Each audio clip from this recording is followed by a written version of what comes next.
Hello and welcome back to Exothermic Plays Games. I'm Exothermic and the date today is Saturday, July 20th, 2024. I've been doing a countdown of my favorite video games of all time through each day of the year, and coming in at number 165 is Harvest Moon 64.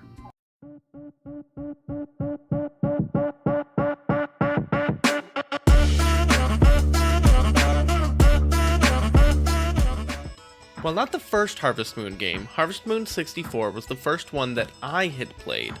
The game is pretty simple as far as farming simulators go. You inherit a rundown farm and have to put in the work to save it. Your earlier days are spent breaking up rocks and pulling weeds, but before long you'll be growing some produce.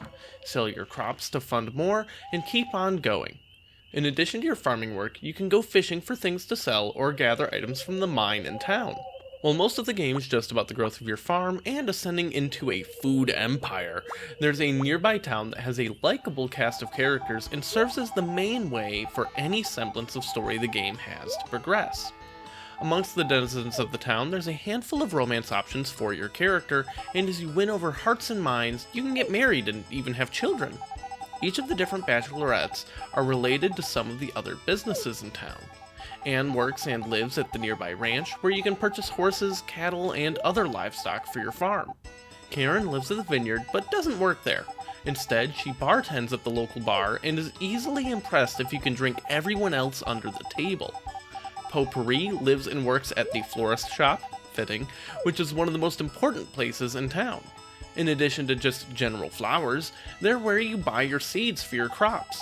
Maria's father is the mayor, and she works at the library as a receptionist. Lastly, there's Ellie, who works at the bakery. You can impress each girl with gifts, dialogue options from special events, and spend time with them throughout your days.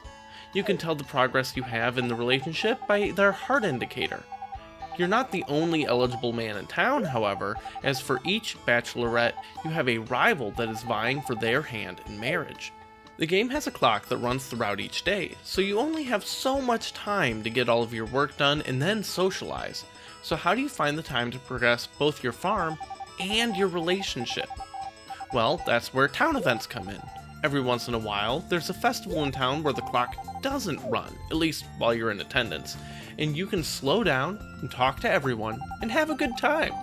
The events are pretty fun, albeit simple, and you can compete in different mini-games. The game admittedly shows a lot of age, and even my Harvest Moon loving wife, who so graciously recorded this footage so I could record other games, had to push through it a bit. That being said, it did a lot of great things for the time. The persistent clock throughout the days, the way working in rain might make you or your livestock sick, the relationship systems, and more.